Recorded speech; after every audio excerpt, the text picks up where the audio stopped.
We will start with next topic, that is variation in the value of g with latitude. तो हमने अब तक what we have learned is g की value is gm by r square. g की value change होती है as you go above the surface of earth. gh equal to r upon r plus h whole square into g. g की value कम होती है as you go inside the depth. g 1 minus d by r और variation with height के दो formula थे. तो remember g का value होता है gm by r square on the surface of earth. that turns out to be 9.8 metre पर second square.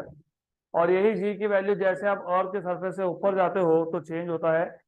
gh equal to 1 minus 2h by R into G अगर height small है तो, r upon r plus h whole square into G अगर height large है तो, right. और यही g की value as you go inside the depth it changes as 1 minus D by R into G. मैंने आपको बताया था टोटल 4 टाइप के वेरिएशंस है.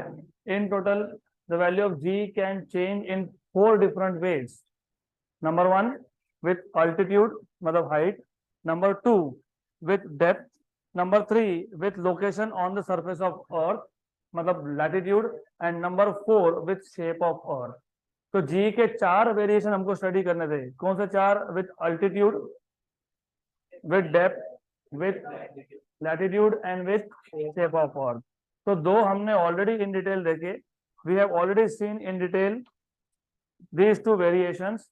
अब आखिरी के 2 टॉपिक हमको करने हैं. उसमें से एक टॉपिक थोड़ा सा लेंदी है लेकिन इजी है, तो ध्यान यहाँ पे होना चाहिए. तो we will start with variation in the value of g with latitude.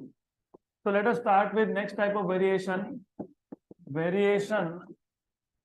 in g with latitude. तो हमको चेक करना है g की वैल्यू लैटिट्यूड के साथ चेंज कैसे होगी. तो पहले ये पता होना चाहिए कि लैटिट्यूड क्या होता है. तो who knows what is latitude? What is latitude?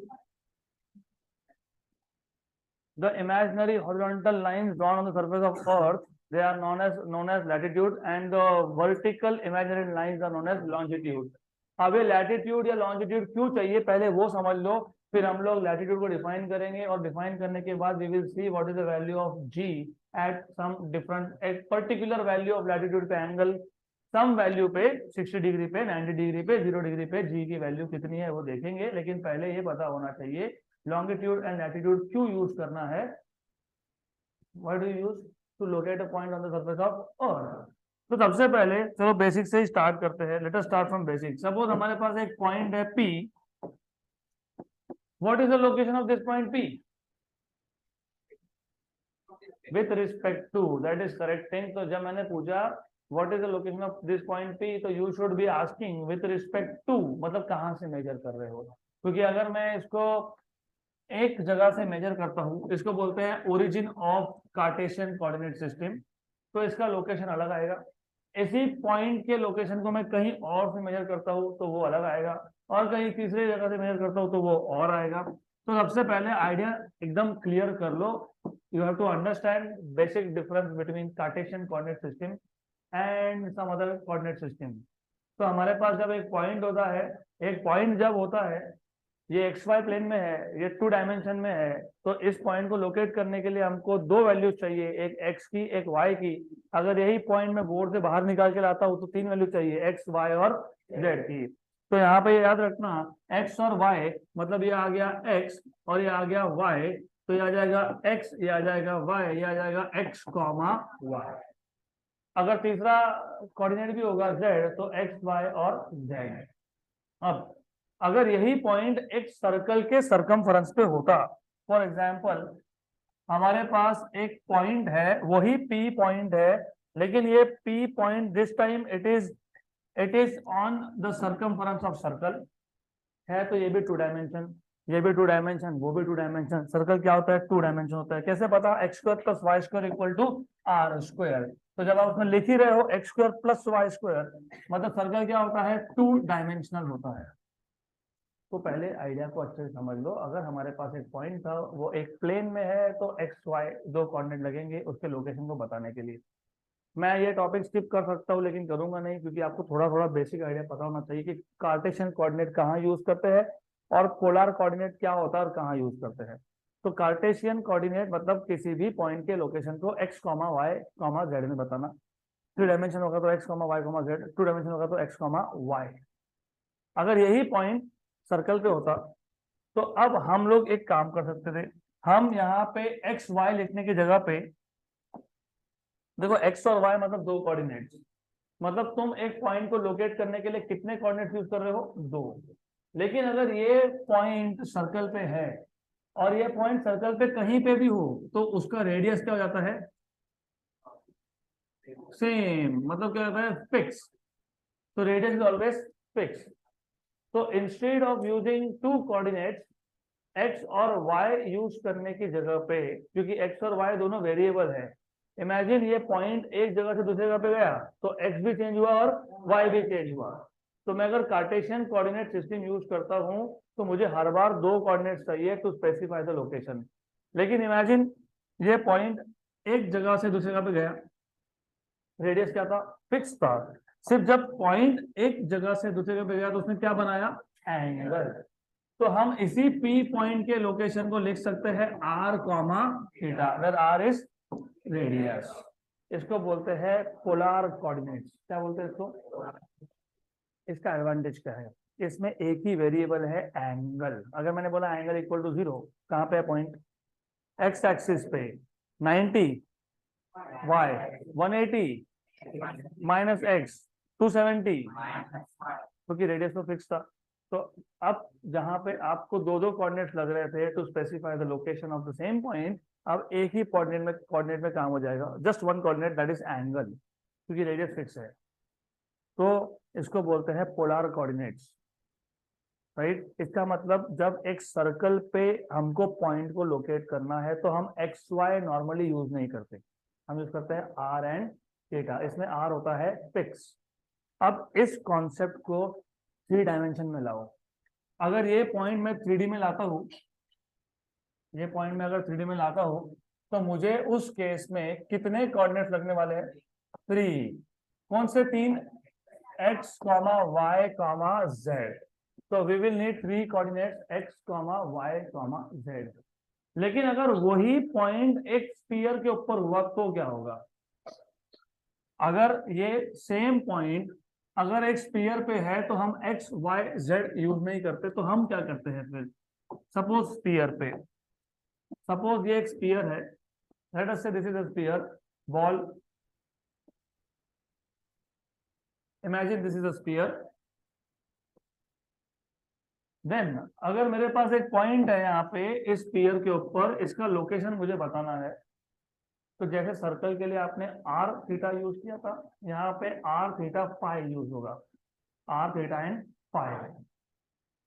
X y z use करोगे तो 3 कोऑर्डिनेट लगेंगे, एक्स भी वेरिएबल है, वाई भी वेरिएबल है, जेड भी वेरिएबल है। अगर आर थीटा फाइव यूज करोगे तो आर क्या है, कांस्टेंट है, क्योंकि ऑब्जेक्ट स्फीयर के सरफेस पे, अंदर नहीं है। अगर सरफेस पे है तो रेडियस हमेशा क्या होगा, कांस्टेंट। मतलब एक स्फीयर पे किसी पॉइंट को लोकेट करना हो तो 3 की जगह 2 कोऑर्डिनेट में से भी काम चला सकते हो, थीटा एंड फाइव। अब ज्यादा डिटेल में जाएंगे नहीं, हमको जितना रिक्वायर्ड है हम उतनी बात करेंगे। अब ये हमने एग्जांपल क्यों लिया, ये सब पोलर कोऑर्डिनेट ये तो सब सिलेबस में है नहीं, तो हमने क्यों समझा, क्योंकि आपको यहाँ पे देखना था variation in g with latitude. हम एज ए ह्यूमन हम और किस सरफेस के ऊपर रहते हैं, मतलब हमारा लोकेशन 3 कोऑर्डिनेट से बताया जा सकता है, एक्स वाई जेड। और अगर हमने स्पेरिकल पोलर कोऑर्डिनेट्स यूज कर लिए, सर्कल के केस में पोलर कोऑर्डिनेट्स बोलते हो और स्फीयर के केस में स्पेरिकल पोलर बोलते हो। सर्कल 2 डायमेंशन होता है, स्फीयर 3 डायमेंशन होता है। तो अगर हमको एक पॉइंट का या खुद का लोकेशन बताना है, बहुत सिंपल है, गूगल पे जाके आज तुम सर्च करोगे व्हाट इज माय लोकेशन, बता देगा तुमको वो, some degree north some degree east, 20 point something north है हम लोग, और ये नॉर्थ और साउथ क्या है अभी वो समझना है हमको। तो स्पीयर पे जब आप बात करते हो, स्पीयर पे जब एक पॉइंट होता है ना, तो 3 कोऑर्डिनेट में से एक को मैं कांस्टेंट कर सकता हूं, तो बचे 2। 2 है एंगल। तुम इसलिए मैं बोल रहा हूँ कि अच्छे से तुम ध्यान दो जब आर थीटा लिखा था तो आर था डिस्टेंस, थीटा था एंगल। जब मैं यहाँ पे आर थीटा फाई लिख रहा हूं तो इस केस में आर है डिस्टेंस, थीटा और फाई है एंगल। तो हम अब स्फीयर पे और की सरफेस पे किसी भी ऑब्जेक्ट को लोकेट करने के लिए दो एंगल का यूज करेंगे। उसमें से एक एंगल को बोलेंगे लैटिट्यूड, एक एंगल को बोलेंगे लॉन्जिट्यूड। अब ये लैटिट्यूड और लॉन्गिट्यूड होते क्या है वो भी समझ लेंगे। तो the idea here is very very simple again. Equator, यह है इक्वेटर।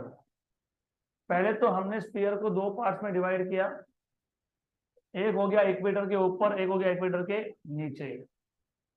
सपोज हमको एक पॉइंट का लोकेशन बताना है P, तो P पॉइंट का लोकेशन बताने के लिए उस स्फीयर पे और के सरफेस पे P पॉइंट का लोकेशन बताने के लिए हमको दो एंगल चाहिए।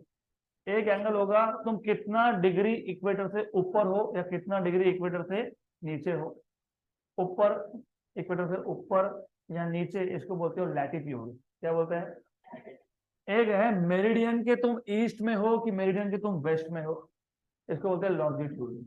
हमारा कंट्री ये नॉर्थ ईस्ट में आता है क्योंकि हम नॉर्थ में है, इक्वेटर के ऊपर है, और मेरिडियन के ईस्ट में है तो हम नॉर्थ ईस्ट में आते हैं। यूएस कनाडा ये नॉर्थ वेस्ट में आते हैं। ऑस्ट्रेलिया ये साउथ ईस्ट में आता है, और लैटिन अमेरिका, अर्जेंटीना, ये सब आते हैं साउथ वेस्ट में। तो remember, longitude and latitude, these are coordinates which help you to locate a position on the surface of earth. तो अगर तुम कभी सर्च भी करोगे, जब तुम लोकेशन शेयर करते हो तुम एक्चुअली ये शेयर कर रहे हो। और अगर आपको पता होगा, हम यहाँ पे बोलते हैं ना फोन करके, जगह मिल नहीं रही, लोकेशन बताओ, व्हाट्सएप पे लोकेशन भेजो। बाहर कंट्री में बोलते हैं टेल मी योर कोऑर्डिनेट्स। बाहर कंट्री में इसको क्या बोलते हैं, लोकेशन यूज करते हैं, but send me your coordinates. Send me your coordinates मतलब they are asking you longitude and latitude. अब लॉन्गिट्यूड को इमेजिन कैसे करना, लैटिट्यूड को इमेजिन कैसे करना, तो पहले वो समझ लो। लॉन्गिट्यूड क्या था? लॉन्गिट्यूड मेरिडियन को पैरेलल लाइंस थे, तो वर्टिकल लाइंस है। Vertical lines which are parallel to meridian are called as longitude. मतलब तुम ईस्ट में हो कि वेस्ट में हो ये बताएगा। और लैटिट्यूड क्या है? Latitude are lines, actually lines नहीं होते, ये सर्कल्स होते हैं, by the way they are circles. तो अर्थ पे किसी चीज को ड्रॉ करोगे तो क्या बन जाएगा? वो सर्कल। तो similarly latitudes are the line parallel to equator. तो लैटिट्यूड हमको ये बताएगा कि तुम इक्वेटर के कितने ऊपर हो या इक्वेटर के कितने नीचे हो। अब आ जाओ मेन टॉपिक पे। इतना हमको पता होना एसेंशियल था। अब हम लैटिट्यूड को डिफाइन करेंगे और सीधा आ जाएंगे अपने अपने डेरिवेशन पे। तो रिमेंबर, ये रेफरेंस लाइन है इक्वेटर का लाइन। सपोज हम सेंटर ऑफ अर्थ से इस पी पॉइंट तक एक वेक्टर ड्रॉ करते हैं। तो हमने वेक्टर कहां से ड्रॉ किया? ओरिजिन से। वेक्टर कहां से ड्रॉ किया हमने? ओरिजिन से। ओरिजिन से कोई भी वेक्टर ड्रॉ करोगे पॉइंट तक तो क्या बोलते हो? Position vector. तो इस पोजीशन वेक्टर ने इक्वेटोरियल प्लेन से जितना भी एंगल बनाया होगा, लेट अस से थीटा, इसको बोलोगे latitude. Angle made by position vector of a point with respect to equator या फिर equatorial plane is known as latitude. Equator से कितना एंगल बना, that is called as latitude. तो तुम अपने सिटी के लिए लिखते हो 20.9 डिग्री नॉर्थ, ऐसा कुछ आता है वो। मतलब तुम इक्वेटर से 20.9 डिग्री ऊपर हो, मतलब तुम्हारा लैटिट्यूड कितना है? 20.9 डिग्री। रफली बोल रहा हूँ मैं, एग्जैक्ट नहीं बता रहा हूँ। तो लैटिट्यूड मतलब क्या? The angle made by position vector of a point with respect to equatorial plane या with respect to equator is known as latitude। तो सबसे पहले लैटिट्यूड को डिफाइन कर लेंगे and then we will derive expression for change in the value of ji with latitude. Extremely simple, थोड़ा lengthy है, इसलिए ध्यान तो कंपलसरी होना चाहिए। ध्यान नहीं रहेगा तो कुछ समझ में नहीं आएगा। तो पहले लैटिट्यूड डिफाइन कर लेंगे। It is an angle made bye, किसने बनाया? मेड बाय पोजीशन वेक्टर, किसका position vector? Of any point with respect to equatorial plane।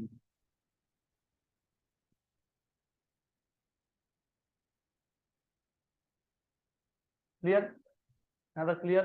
अब पहले पूरा डेरिवेशन समझ लो अच्छे से, फिर हम वापस स्टेप बाय स्टेप देखेंगे। इंपॉर्टेंट है, इजी है, थोड़ा लेंदी है, इंपॉर्टेंट भी है। बातें करना बंद करोगे तो अच्छा लगेगा, नहीं तो फिर कुछ समझ में नहीं आएगा, सारा बाउंसर ही जाएगा। हर दिन तो बातें ही हो रही क्लास में, तो ध्यान दे दो थोड़ा सा। तो when you have an object of some mass m, let us say जैसे तुम एक ऑब्जेक्ट हो ना, वैसे यहाँ पे P पॉइंट पे ऑब्जेक्ट है जिसका मास क्या है? m है। वो कहाँ पे है? वो P पॉइंट पे है। उसका लैटिट्यूड कितना है? थीटा है। लैटिट्यूड कितना है इसका? थीटा है। तो ये एंगल हो गया थीटा। मैंने यहाँ पे जानबूझ के एक एरो दिखाया, क्यों? क्योंकि ये जो मास है m, इस पे दो फोर्स एक्ट होंगे। एक होगा ग्रेविटेशनल फोर्स, मतलब weight of the object which is towards the centre of earth, बराबर। तो ये जो हमने यहाँ पे रेड कलर का वेक्टर दिखाया है towards the centre of the earth, तो क्या पता है क्या towards centre of the earth क्या है? ये towards the centre of earth पता है क्या है? ये वेट है। वेट जैसे तुम्हारा वेट है 50 किलो, वैसे ये वेट है mg। तो ये क्या है? ये क्या है? mg है। तो टू स्टार्ट ऑफ विथ हमने एक मास लिया जो एक P पॉइंट पे था, जिसका लैटिट्यूड थीटा था। उस पे दो फोर्स एक्ट हो रहे हैं, एक है mg which is directed towards the centre of earth. अब अर्थ इज रोटेटिंग ऑल्सो। अगर अर्थ रोटेट नहीं होता तो एक ही फोर्स एक्ट होता, that is mg which is towards the centre. लेकिन क्योंकि अर्थ रोटेट हो रहा है, तो अगर अर्थ रोटेट हो रहा है तो अर्थ पे हर एक ऑब्जेक्ट, चाहे वो आप हो, चाहे वो मैं हूं, या फिर ये मोबाइल का स्टैंड हो, या कुछ भी हो, since earth is rotating, all the objects on the surface of earth perform circular motion. You do not realize, हमको ये समझ में नहीं आता, लेकिन हम क्या परफॉर्म कर रहे हैं? Circular motion, because of rotation of earth. जहां जहां पे सर्कुलर मोशन हो, वहां वहां पे सेंट्रीफ्यूगल और सेंट्रीपिटल फोर्सेस होते हैं। हम ऑब्जेक्ट एज ऑब्जेक्ट, जैसे ये ऑब्जेक्ट यहाँ पे मास m है, ये मास m P पॉइंट पे है, और ये अर्थ रोटेट होगा, तो ये क्या करेगा? ये सर्कुलर मोशन परफॉर्म करेगा। तो इस P ऑब्जेक्ट पे mg तो एक्ट हो ही रहा था, और एक फोर्स भी एक्ट हो गया। कौन सा? Centrifugal force. Centrifugal force is directed away from the centre. Centripetal force भी है, लेकिन centripetal is towards the centre. किसका सेंटर? अर्थ का सेंटर नहीं, सेंटर ऑफ सर्कल। तो यहाँ पे एक और फोर्स एक्ट हो गया, दैट इज सेंट्रीफ्यूगल। लेकिन centrifugal and centripetal are opposite in direction but equal in magnitude. तो तुम सेंट्रीफ्यूगल फोर्स दिखा दिए ना, तो भी सेंट्रीपिटल मत दिखाना। क्यों नहीं? क्योंकि तुम अर्थ के अंदर जाओगे क्या फोर्स कैसे? नहीं। तो you're on the surface, earth is rotating, because of the earth rotation you will push away. Push away मतलब सेंट्री। वॉशिंग मशीन के अंदर ड्रायर होता है ना, ड्रायर में कपड़े अवे पुश होते हैं कि टुवर्ड्स पुश होते हैं? अवे। तो पता है उस मशीन का नाम क्या है? सेंट्रीफ्यूज। और ड्रायर को पता है क्या बोलते हैं? सेंट्रीफ्यूज। तो ऑब्जेक्ट पर दो फोर्स एक्ट हो गए, एक सेंट्रीफ्यूगल और एक वेट mg। यहाँ तक क्लियर? ये जो ऑब्जेक्ट का सर्कुलर मोशन है, इस सर्कुलर मोशन का रेडियस है स्मॉल r, और ये जो कैपिटल R है ये अर्थ का रेडियस है। तो इन दोनों में कंफ्यूजन बिल्कुल नहीं होना चाहिए। Small r is radius of circular motion, while capital R is radius of earth. now clear? अब अगर हमारे पास दो फोर्सेस है और दोनों फोर्सेस सेम पॉइंट से स्टार्ट हो रहे हैं, कौन से दो फोर्सेस? एक था सेंट्रीफ्यूगल, एक था mg। mg कहाँ था? Towards the centre. तो ये फोर्स कौन सा है? mg है। और एक फोर्स है सेंट्रीफ्यूगल, वो है अवे। तो यहाँ पे आ गया सेंट्रीफ्यूगल फोर्स।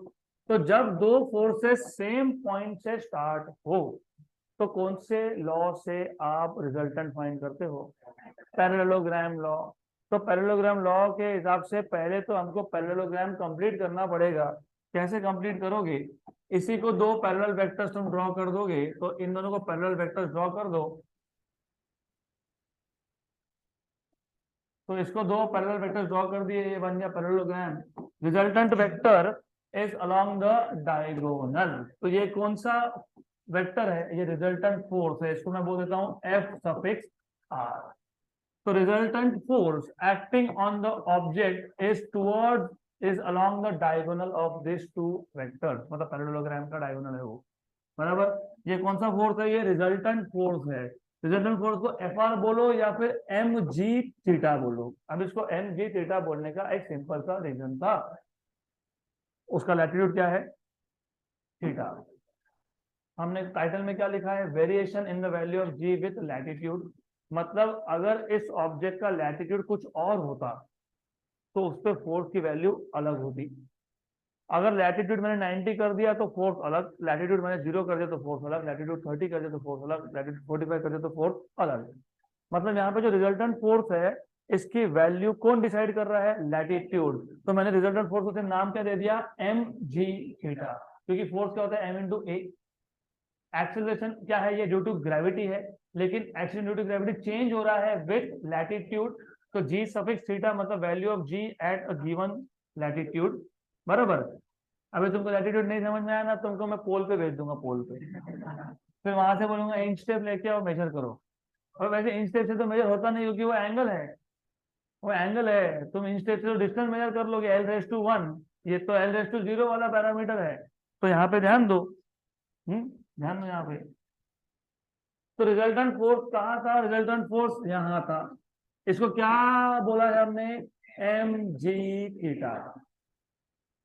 क्लियर? अब थोड़ा सा हमको मैथ लगेगा, थोड़ा सा। ये एंगल थीटा, तो ये एंगल भी।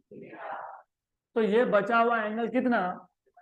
180 माइनस थीटा। ऐसा करने के पीछे सिंपल सा रीजन ये था कि जब हमारे पास दो फोर्सेस सेम पॉइंट से स्टार्ट हो तो पैरेललोग्राम लॉ लगा के आप रिजल्टेंट फाइंड करते हो। उस रिजल्टेंट का मैग्नीट्यूड क्या होता है?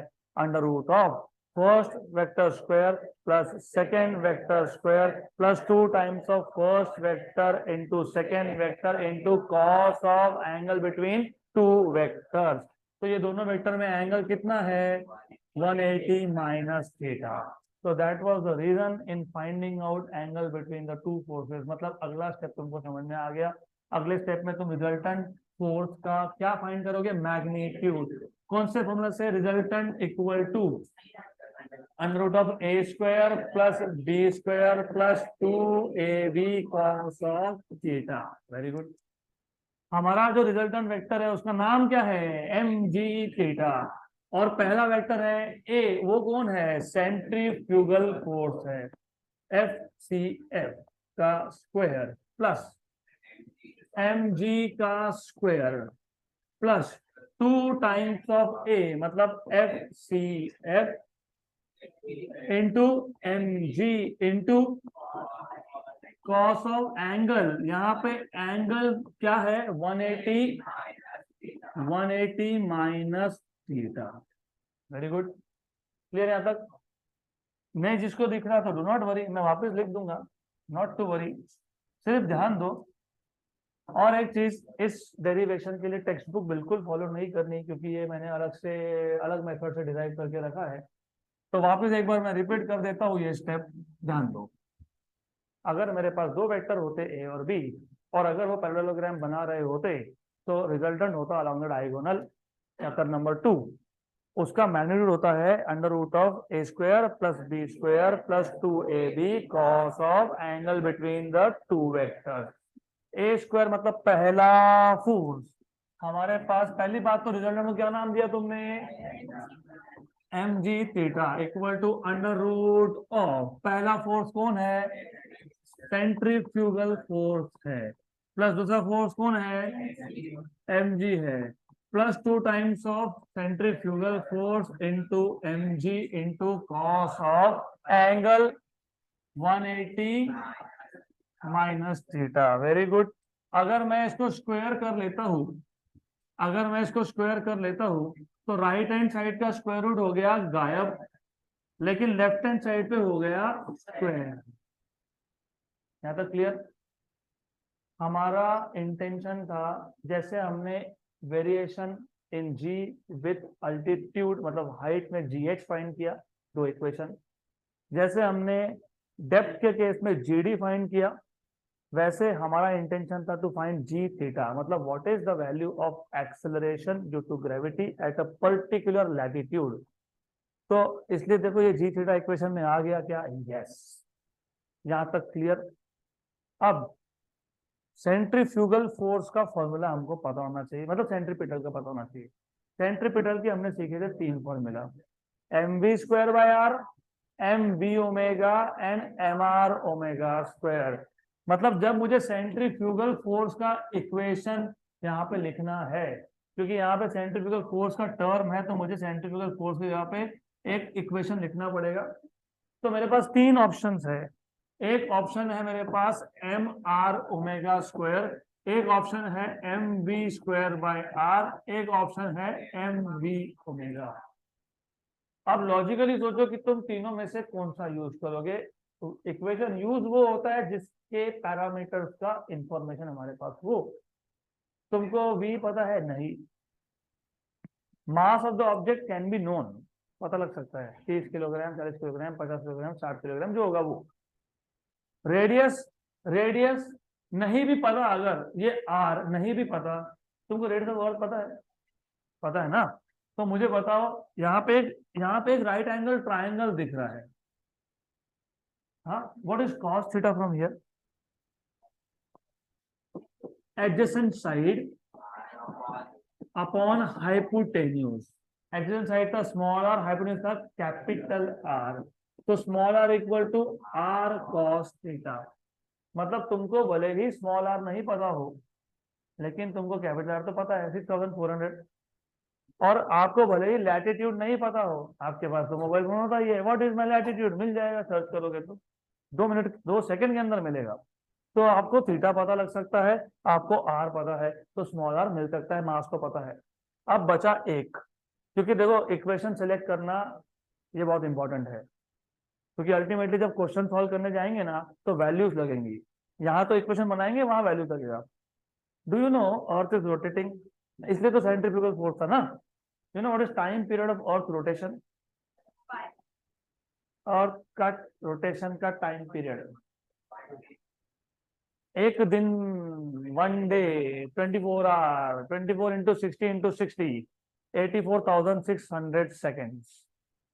मतलब आपको पता है अर्थ का रोटेशन का टाइम, टाइम पीरियड पता है। आपको पता है omega equal to 2 pi time period हमने डिराइव किया था सर्कुलर मोशन में, तो हमको ओमेगा मिल सकता है 2 पाई/t। मतलब हमारा काम हो गया आसान, हम यूज करेंगे ये इक्वेशन। क्लियर। तो सेंट्रीफ्यूगल फोर्स के लिए हम यूज करने वाले हैं एम आर ओमेगा स्क्वायर। तो ये जो हमारे पास फॉर्मूला था जिसमें लेफ्ट साइड पे एम जी थीटा का स्क्वायर है equal to right hand side पे सेंट्रीफ्यूगल फोर्स का स्क्वायर है, मतलब एम आर ओमेगा स्क्वायर का भी स्क्वायर है, प्लस एम जी का भी स्क्वायर है, plus 2 times of centrifugal force मतलब एम आर ओमेगा स्क्वायर है इंटू एम जी है, कॉस ऑफ 180 माइनस थीटा होता है minus cos theta. Minus sign को यहां से उठा के यहां लाया तो प्लस और माइनस क्या हो गया, माइनस, तो ये माइनस यहां शिफ्ट कर दिया, तो ये माइनस को यहां शिफ्ट कर दिया तो क्या हो गया, माइनस। क्लियर यहां तक, पक्का पक्का। अब इफ यू सी, नंबर 1, इधर एम स्क्वायर है, यहाँ भी एम स्क्वायर है, यहाँ भी एम स्क्वायर है, और यहाँ पे भी एम स्क्वायर है, तो हम एम स्क्वायर को कैंसिल कर सकते हैं।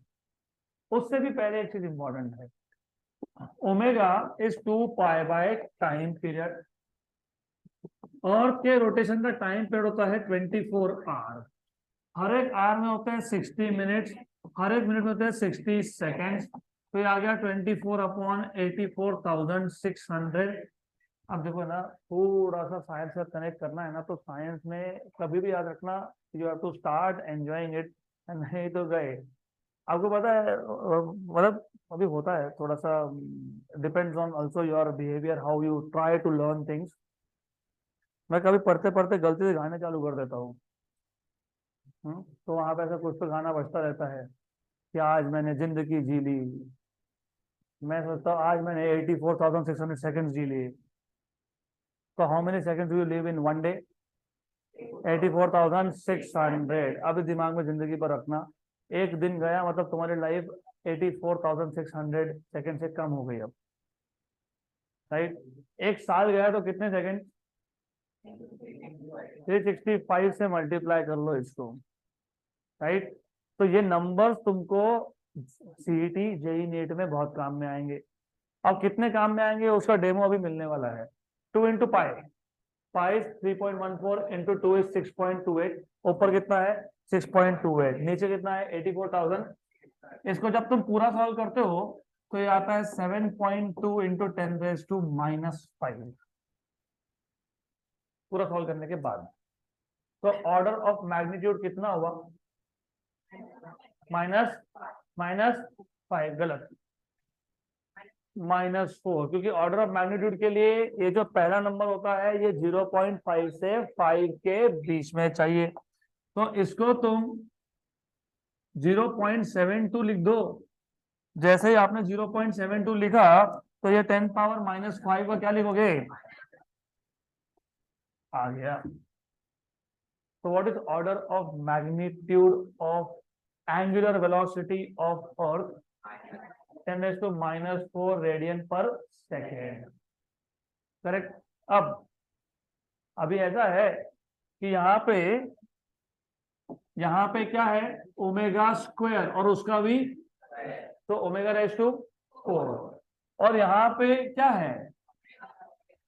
अब जब हम इक्वेशन मतलब variation in g with height derive कर रहे थे, तो जब हमने बाइनोमियल थ्योरम लगाया था, हमने लिखा था 1 plus h by r raise to -2 equal to 1 -2h by are.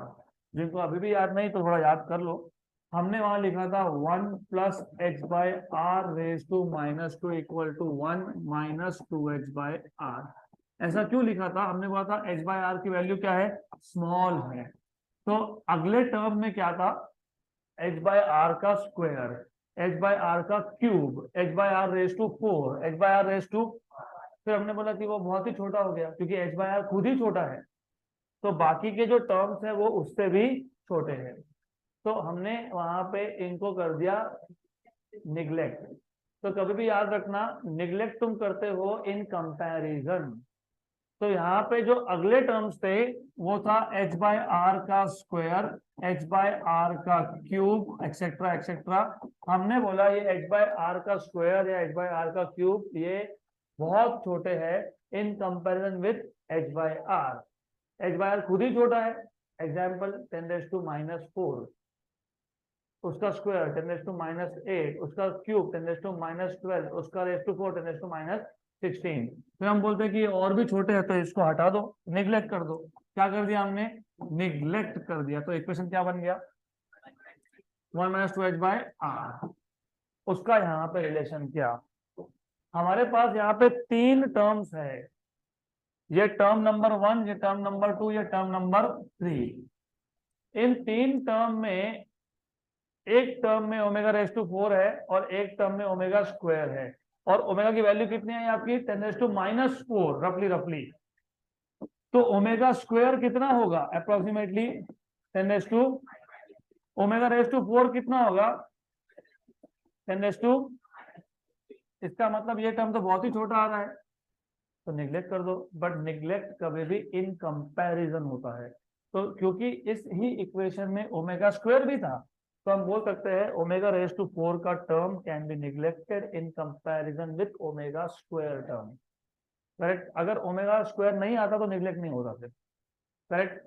तो क्लियर, तो ये यहाँ से हटा दिए, तो यहाँ से निकाल दिए, तो अभी क्या बचेगा, m square g theta square, m square g theta square equal to क्या बचा, एम स्क्वायर जी स्क्वायर माइनस 2 एम स्क्वायर, क्योंकि m into m m square omega square और जी कॉस थीटा, बराबर है ना, 2 m square omega square g cos theta. R भी है तो आर भी आएगा, कहीं छूट गया होगा लेके आएंगे वापस उसको। सेंट्रीफ्यूगल फोर्स जब मैंने लिखा तो आर था, तो ये आर आ गया, ये आ गया आर, बस मिल गया। अगर नहीं मिलता तो डायमेंशनली इक्वेशन इनकरेक्ट हो जाता आपको। अब मुझे बताओ कि क्या कैंसिल करोगे, तो क्या बचेगा, इक्वल टू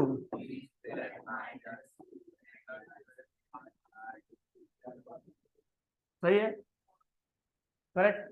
लेकिन स्मॉल आर क्या आया था, are cos theta.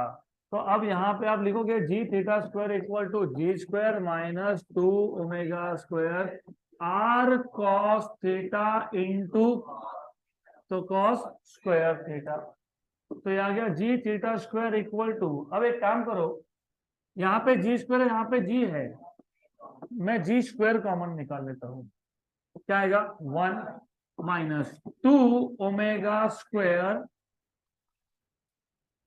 Are cos square upon G. अभी अपॉन जी क्यों आया, क्योंकि हमारे पास था एक जी न्यूमरेटर में, हमने निकाल लिया 2 जी, तो एक नीचे एडजस्ट करना पड़ेगा।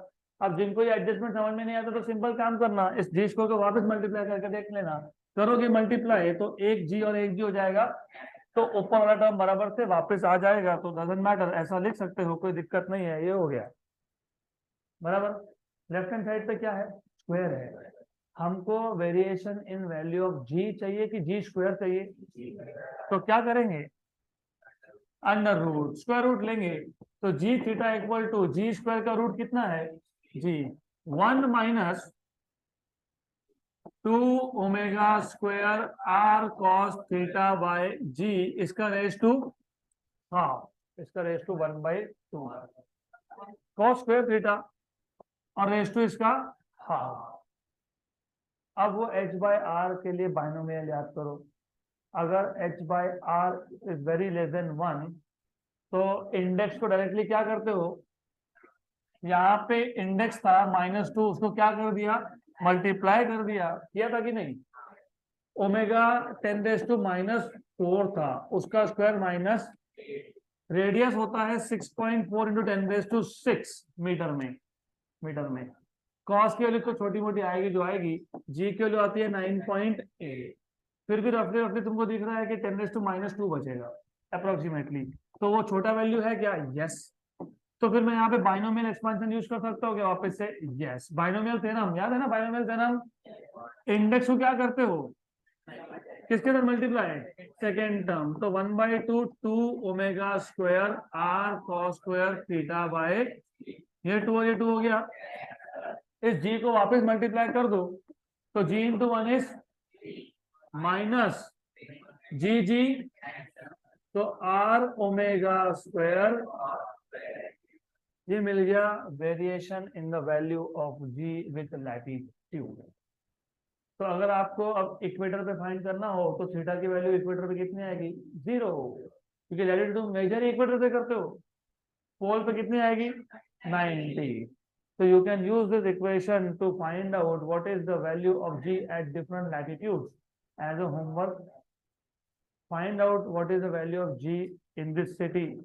थीटा की वैल्यू आपको गूगल पे मिल जाएगा, सिर्फ डालना इतना है, व्हाट इज माई लैटिट्यूड, बस अपने आप वैल्यू मिल जाएगा आपको। तो आपको मिल जाएगा 20 डिग्री है समथिंग, 20 पॉइंट समथिंग डिग्री, तो cos square of 20 point something degree, r की वैल्यू पता है, ओमेगा की वैल्यू मैंने बता दी, जी की वैल्यू 9.8 है, तो कैलकुलेट कर लो 9.74 9.75 के आसपास आपको मिलना चाहिए। गुड।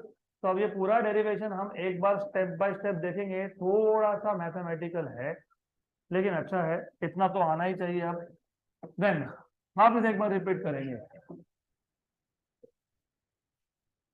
ध्यान यहाँ पे होना चाहिए। ये ऐसा केस है ना, नजर हटी दुर्घटना घटी। हाँ, तो ध्यान में यहाँ पे, if you miss one step, मैंने आर छोड़ दिया था पहले एक बार, if you miss one step, एक स्टेप में एक पैरामीटर गया तो गए, फिर इक्वेशन नहीं आएगा, फिर इक्वेशन आएगा नहीं। अब अगर गलती से, इमेजिन गलती से एग्जाम में आ गया, derive an expression for variation in g with latitude, तो फिर हमको गलती से लिखना भी पड़ेगा उधर।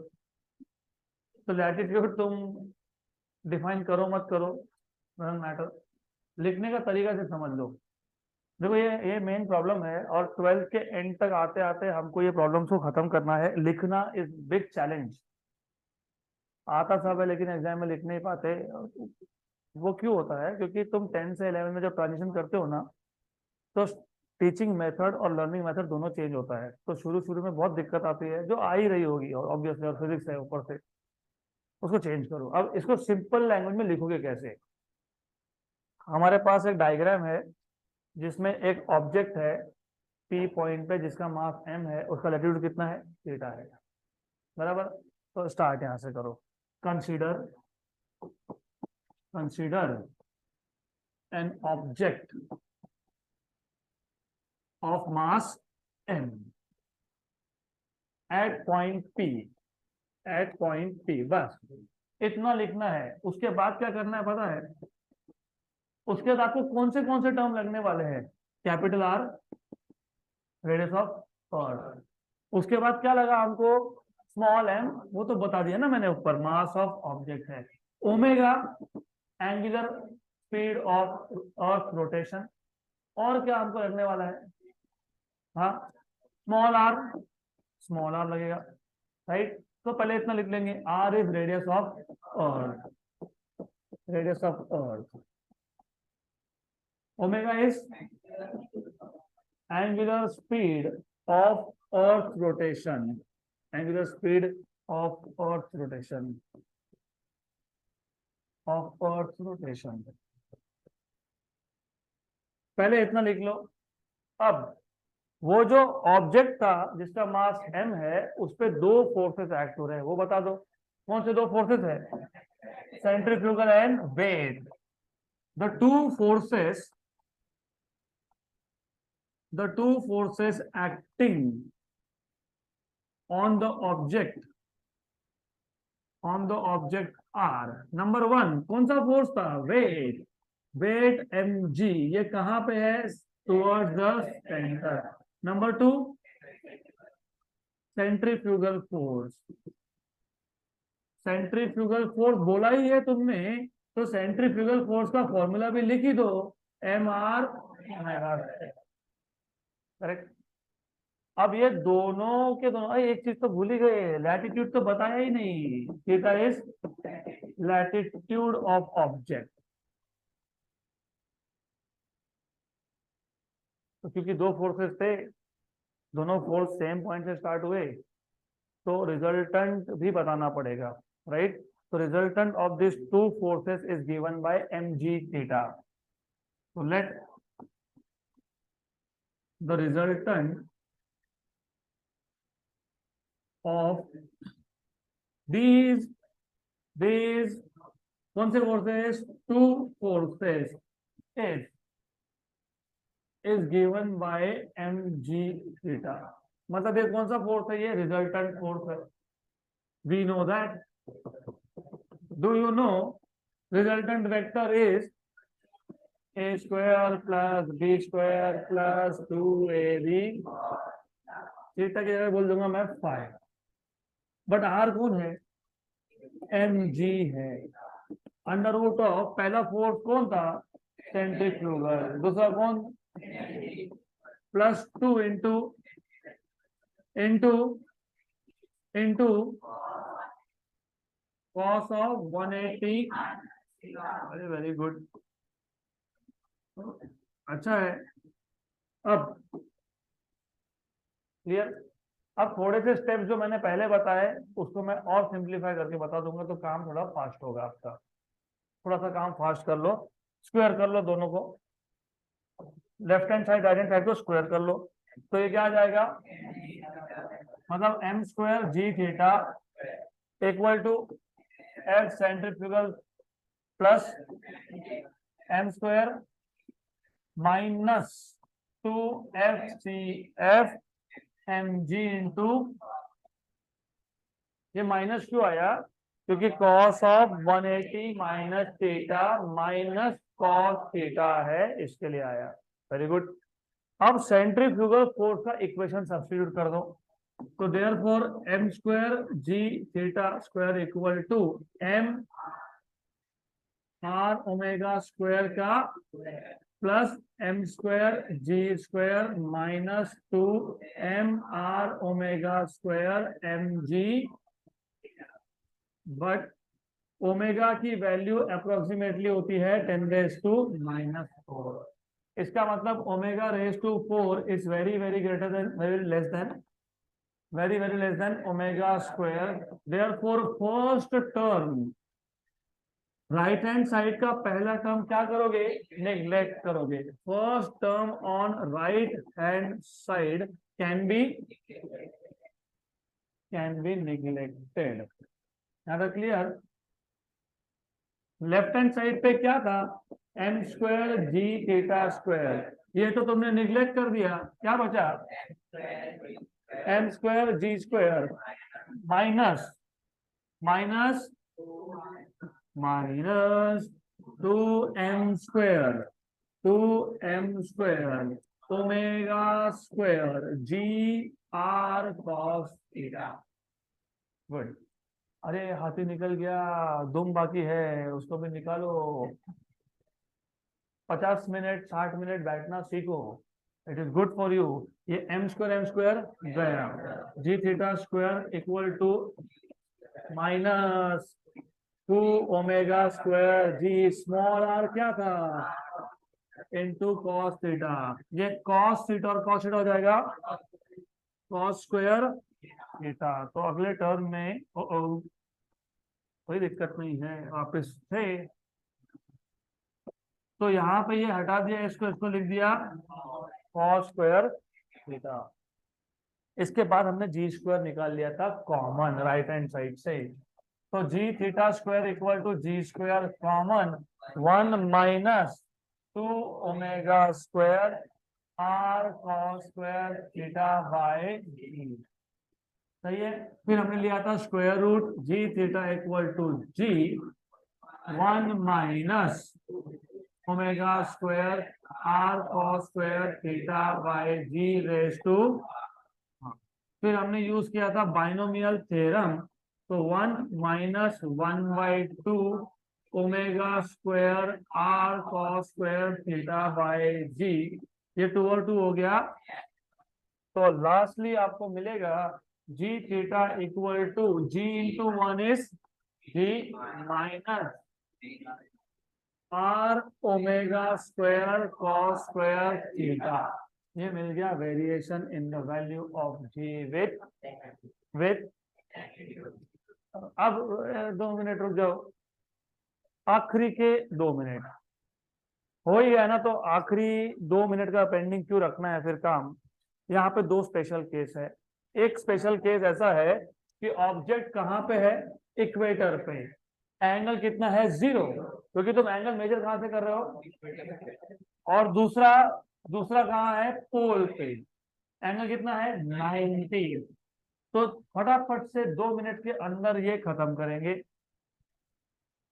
स्पेशल केस नंबर 1, अरे 2 मिनट का भी काम नहीं है। नंबर 1, तो सबका ध्यान यहाँ पे, नंबर 1 एट पोल्स, पोल पे थीटा की वैल्यू कितनी थी, कॉस ऑफ 90 कितना होता है, तो G theta equal to G minus, और ये लेकिन तुम थीटा की वैल्यू कितनी देखे हो 90, मतलब तुम कहाँ पे हो, पोल पे। तो what is the value of action due to gravity at pole, G. तो जो तुम 9.8 बार बार बोलते रहते हो, ये कहाँ पे है, अब अगर आप इक्वेटर पे हो, इक्वेटर पे वैल्यू कितना होता है, थीटा इक्वल टू 0। तो ये इक्वेशन में जी थीटा मतलब जी इक्वेटर कितना आएगा, जी माइनस cos स्क्वायर 0 इज। अब सीईटी में, जेई नीट में, तीनों में ऐसा एक क्वेश्चन आया है या आ सकता है, what is the difference between the values of action due to gravity at poles and at equator. ये जो जी है, ये कौन है, ये कौन है, एट पोल। ये जी वैल्यू मतलब कहां पे है, पोल पे है। माइनस इसको यहां शिफ्ट कर देंगे, इसको वहां शिफ्ट कर देंगे, तो क्या मिलेगा, GP minus GE equal to. तो ऐसा क्वेश्चन आता है, what is the difference between the values of action due to gravity at pole and at equator. या तो इक्वेशन के फॉर्म में या तो वैल्यू के फॉर्म में। इक्वेशन के फॉर्म में बोला होगा तो आर ओमेगा स्क्वायर, वैल्यू के फॉर्म में बोला होगा तो आर की वैल्यू 6.4 इंटू 10⁻⁶, ओमेगा की वैल्यू 7.2 इंटू 10⁻⁵। अब और एक क्वेश्चन आता है, लास्ट है ये, बस खत्म, लास्ट थ्री क्वेश्चन है, कुछ वैल्यूज नहीं है। जी की वैल्यू ज्यादा पोल पे है कि इक्वेटर पे है, कहां से समझा, देखो ये जीई क्या है, जी पी माइनस, मतलब पोल की वैल्यू से कुछ माइनस कर रहे हो, तो तुम इक्वेटर से पोल पे जाओगे तो जी की वैल्यू बढ़ेगी कि कम होगी, बस यही तो क्वेश्चन था फिर। The value of g increases as you go from equator to, so that's it for today.